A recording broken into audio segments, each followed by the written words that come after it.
Hello guys, तो आइए आज हम नेक्स्ट वीडियो में एल्गोरिथम डेवलपमेंट के बारे में बात करते हैं। फर्स्ट वीडियो में हमने डिस्कस किया था प्रोग्राम डेवलपमेंट लाइफ साइकिल के बारे में। अगर आपने नहीं देखा है तो हमारे इस वीडियो के लिंक में उसका डिस्क्रिप्शन है, वहाँ से देख सकते हैं।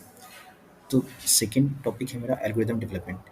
एल्गोरिथम डेवलपमेंट क्या होता है, इसके बारे में हम डिटेल में डिस्कस करेंगे, कैसे काम करता है। सबसे पहला चीज़ है एल्गोरिथम वर्ड कहाँ से रिलेट हुआ था। ये जो एल्गोरिथम वर्ड था, ये एक मैथमेटिशियन थे अल ख्वारिज़मी, जिन्होंने सबसे पहले इसके बारे में बताया था। विच मीन्स ए प्रोसीजर और ए टेक्निक। एल्गोरिथम मीन्स ये होता है एक प्रोसीजर या कोई एक टेक्निक होता है किसी प्रोग्राम को सॉल्व करने का, किसी प्रॉब्लम को सॉल्व करने के लिए। Software engineers commonly use an algorithm for planning and solving the problem. An algorithm is a sequence of steps to solve particular problem. Or algorithm is an ordered set of unambiguous steps that produces a result and terminates in a finite time.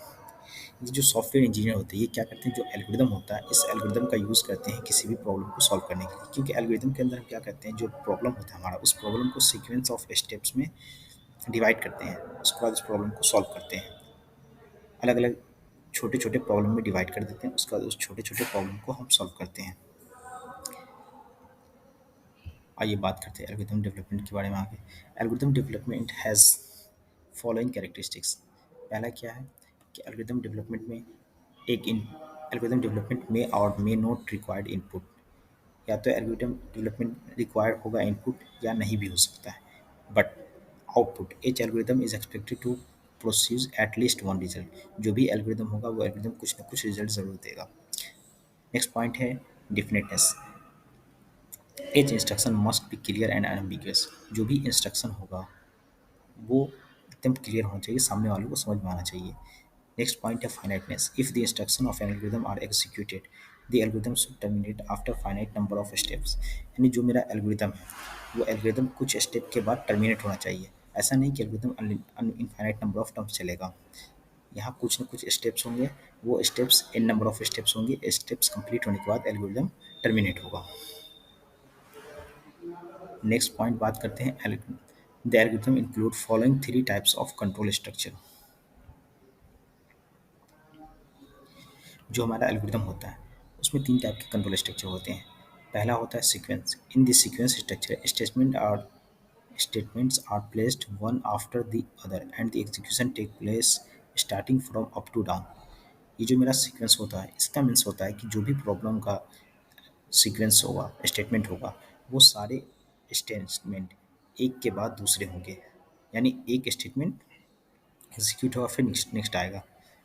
तो यहाँ पर क्या होगा, जो up to down होगा, यानी ऊपर से स्टेटमेंट होंगे, एक स्टेटमेंट के बाद दूसरा स्टेटमेंट होगा। नेक्स्ट पॉइंट है ब्रांचिंग या selection. In branch control there is a condition and according to a condition a decision of either true or false is achieved.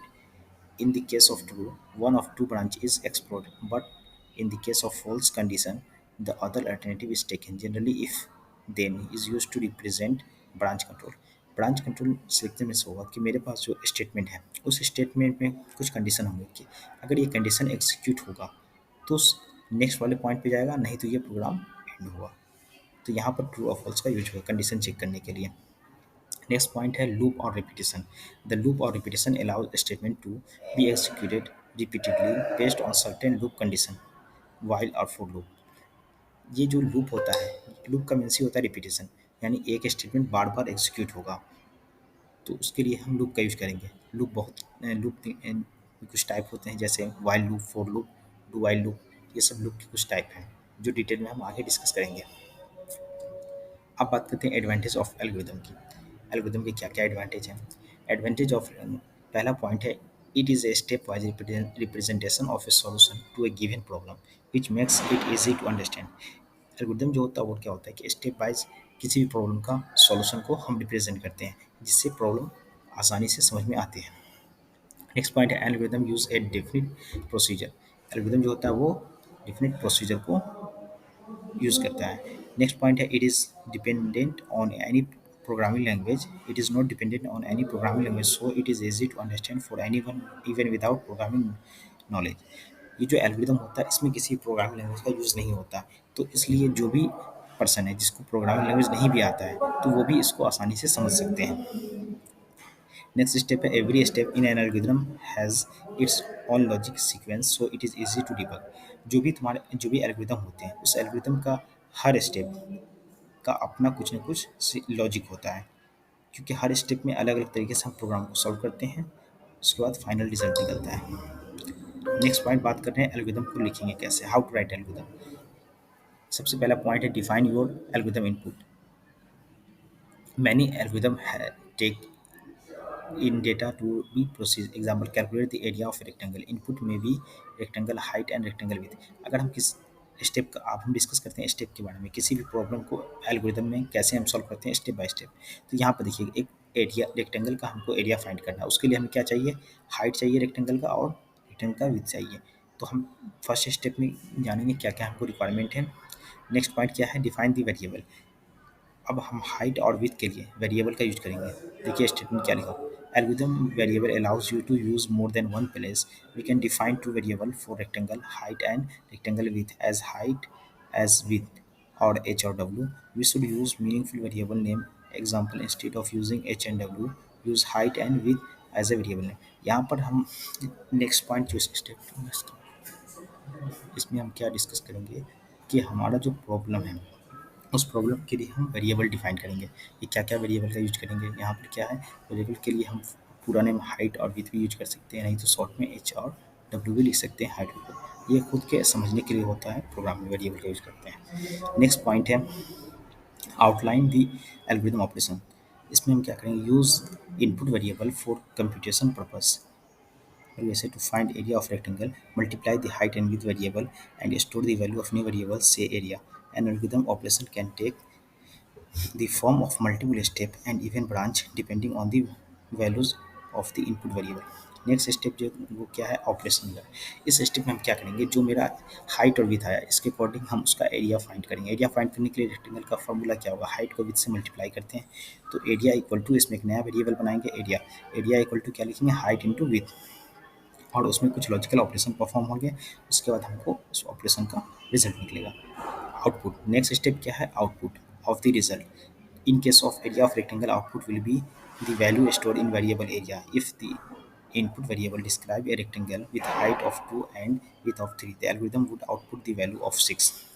यानी अगर मेरा जो एल्गोरिदम है उस एल्गोरिदम में हमने एक रेक्टेंगल का एरिया फाइंड किया है, एरिया फाइंड करने के लिए उसका हाइट और इनपुट की जरूरत है, हाइट और विथ की जरूरत होगी। तो हाइट हमने 2 दिया और विथ 3 दिया, तो ये जो मेरा एल्गोरिदम है ये उसका रिजल्ट 6 देगा, क्योंकि हाइट इंटू विथ का फॉर्मूला एरिया का 2 इंटू 3 यानी 6। नेक्स्ट पॉइंट हम बात करेंगे कि दो नंबर को सम करने का हम एल्गोरिदम कैसे लिखेंगे, एल्गोरिदम राइट कैसे करते हैं दो नंबर को सम करने के लिए। तो सबसे पहला स्टेप क्या है, सबसे पहले लिखेंगे एल्गोरिदम। पहला स्टेप क्या होगा, स्टेप 1 में हम स्टार्ट करेंगे एल्गोरिदम को। नेक्स्ट स्टेप में क्या करेंगे, उसके लिए इनपुट लेंगे, दो नंबर का हमको इनपुट लेना है। Input first number says A, input second number says B यहाँ पे होगा, जो मिसप्रिंटिंग हो चुका है, यहाँ पे आप लोग लिखिएगा सेज बी। नेक्स्ट स्टेप में क्या करेंगे, sum equal to A plus B. तो यानी हमने पहले स्टार्ट किया एल्गोरिथम को, फिर उसके बाद यूज़र से इनपुट लिया ए, नेक्स्ट स्टेप में यूज़र से इनपुट लिया बी, उससे नेक्स्ट स्टेप में हमने क्या किया, दोनों को सम कर दिया ए प्लस बी, दोनों को सम कर दिया ए प्लस बी।